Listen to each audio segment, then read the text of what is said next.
All right, hey everybody, Mike, Mountain Weekly News. I am here today testing out the Cardiff Lynx splitboard. This is in a size 162. I'm very psyched to be testing this board out today. Also with the Cardiff, I've got the Spark Surge bindings.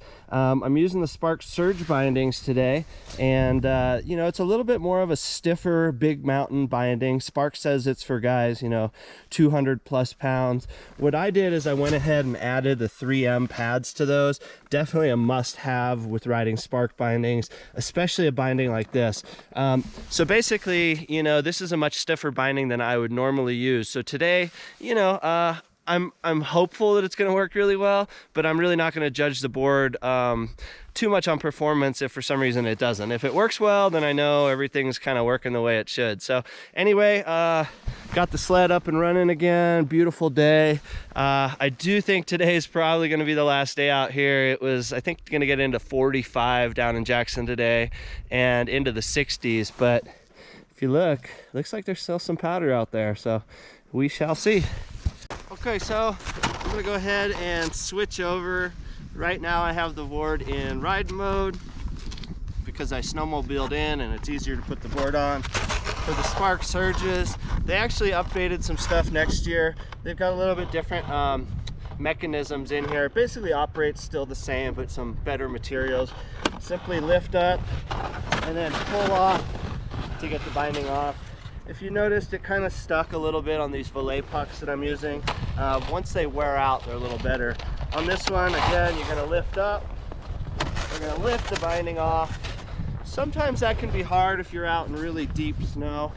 One thing that I do notice on this board right off the bat is it does have the, I called them plume clips last time, but they're actually the phantom clips.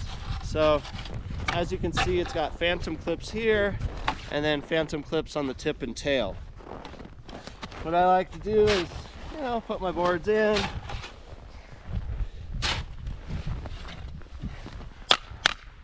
Always gonna go opposite on the outside. Buckles on the outside. Simply push in and click down to lock, and you can hear that. Actually, what just happened there is I had a little piece of snow in the mechanism, and as you saw that, I went to push down and it really didn't lock. So now I'll go ahead and do the same with the second board. Binding's got the little pin.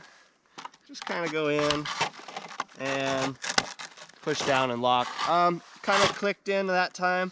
Again, this is the first time I've taken these bindings out, so everything's gonna possibly be a little tougher to use than it would later in the season. And I am using the Montana skins. So I went ahead and wrote what I was testing, the Cardiff Lynx here, 162. These are the Montana. Oh, look at that. I still got the skin savers on and everything. How much of a kook can I be? Typically, you know, the longer you go in the backcountry, the less of this kind of shit you're gonna deal with. I actually take my skin savers and I throw them away. Typically in the season, I'll just store my skins glue on glue. This is that Montana Mix Adrenaline skin. Really liked it the last tour I was out on. It was kind of wetter conditions, which skins really don't like. One of the cool things about this particular skin, the Montana International skin, is this one you can actually dry with a microfiber towel. I think that is a really cool concept.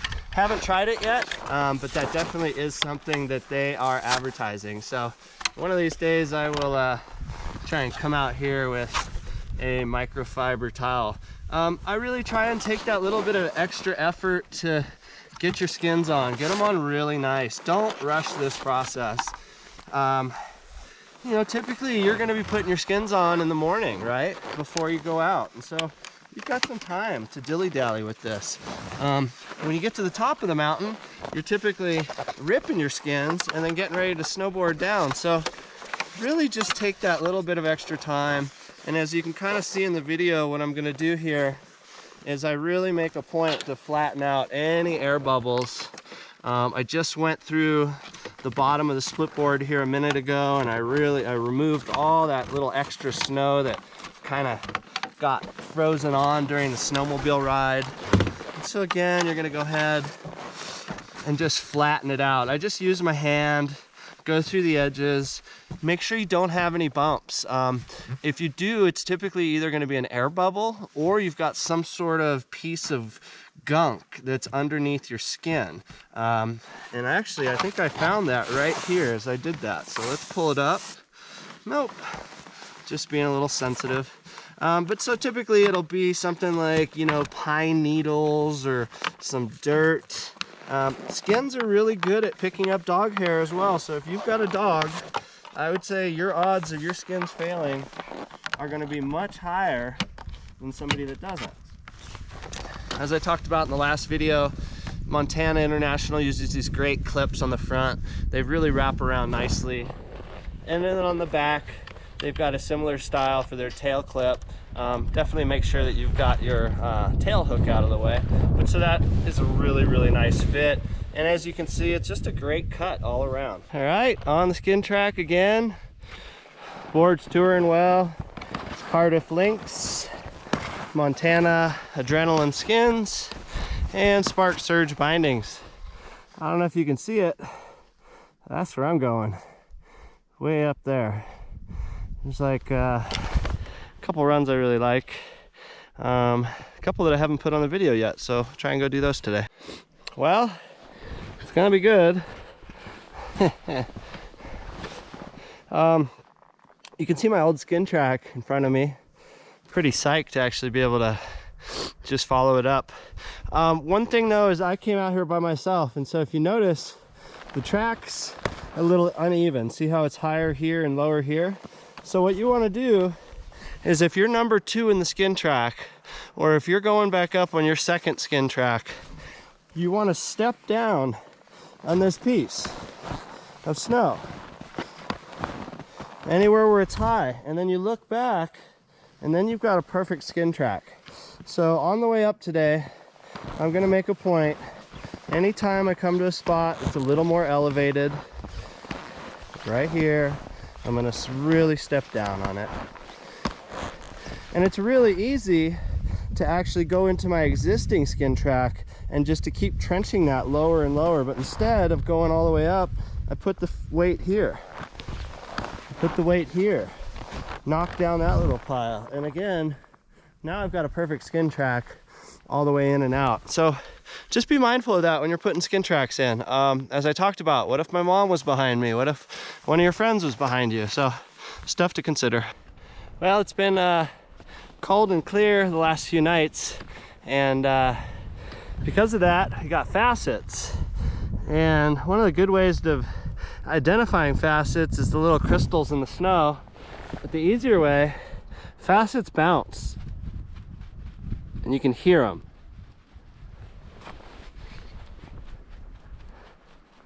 So this is facet powder. You can see the crystals actually. And what they say is today's surface is tomorrow's problem. So if it snows again, the snow is going to fall on top of that facet layer. And usually not the best for bonding, takes a little while. But right now it seems like snowpack's really deep, incredibly deep. You know, really I'm only riding on this top bit, this top layer, but combined with the powder and the facet powder, it makes a really, really, really good skiing.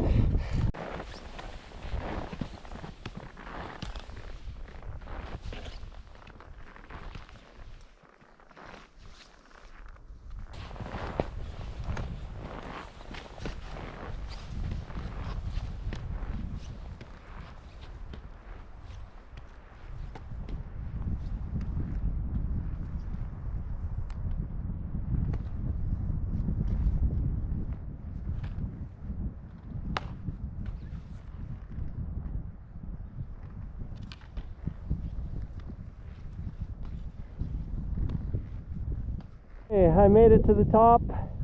It sure is fucking pretty up here. Oh boy. Now you understand why I routinely just come back to this same area over and over again.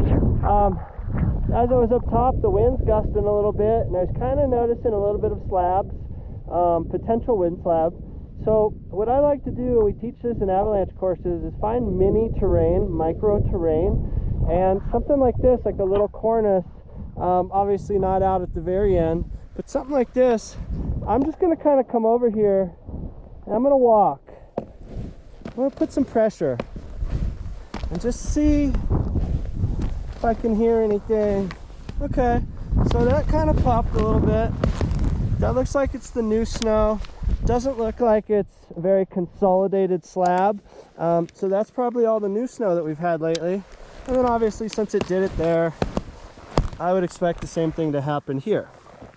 So really, as you're walking up something or going to ski, you should have a really good idea of what the heck the snowpack's gonna do. This little feature right here looks kind of interesting. Yeah, same thing. But again, if you look, I'm right up on the ridge, and I was standing on top of cornices, kind of jumping down, putting some pressure. So I'm gonna walk out to where I was planning to ski and just kind of reassess along the way.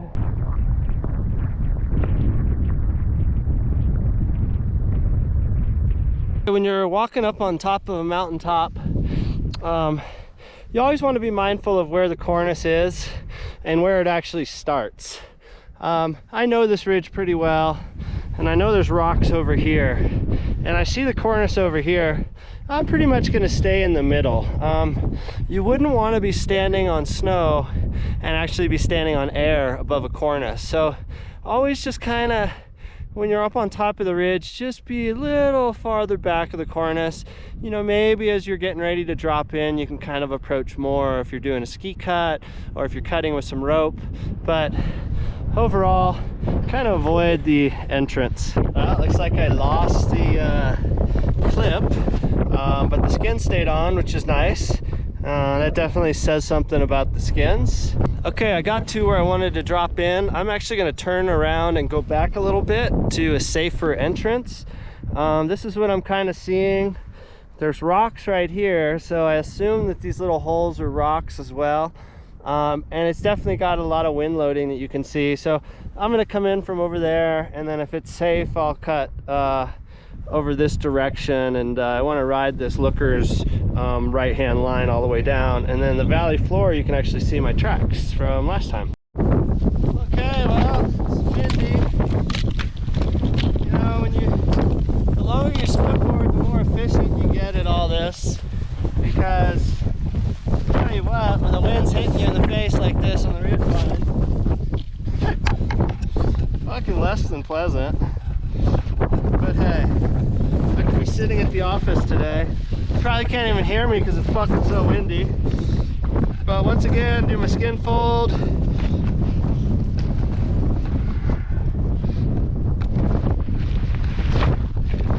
Try and be efficient here.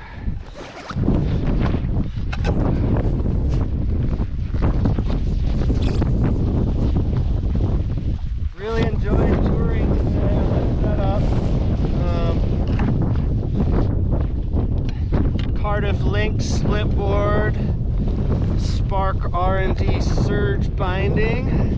You know, and I haven't used that surge binding in a while. I thought it was going to be really heavy, really stiff on the way up, and that's just not what I encountered, which was nice. Let's find some goggles here and some stuff. Go ahead and put this together real quick. I noticed that these phantom hooks do go together nicely. We're gonna go ahead and line up the board, and come on, where you at? Where you at? There you are. Nope, almost. A little bit of snow in between. Let's see. That doesn't seem right. All right. Well, once again, doing this shit up on top of a ridge. Looks like I got some ice on that inside edge. See if I can't put that together. There we go. I know what I'm doing here some of the time. videos. Let's see, one more time, put this phantom clip in. Go ahead and mount this board real quick. The sparks, once again, you can take them, plank them against each other. Binding buckles always on the outside.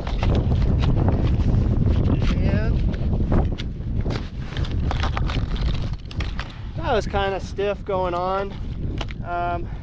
If you're in really deep snow and you're trying to do this, best of luck, because sometimes you actually have to push down a little on the binding, and if you're in really deep snow, it's simply going to sink. Woo!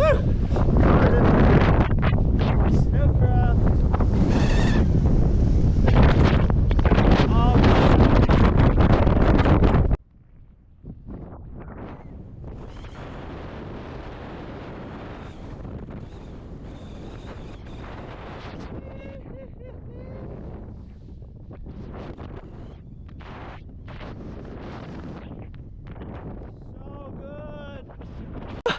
That run was so fucking good. Woo, Cardiff. Oh, Spark. Oh, Mountain Weekly News. Woo.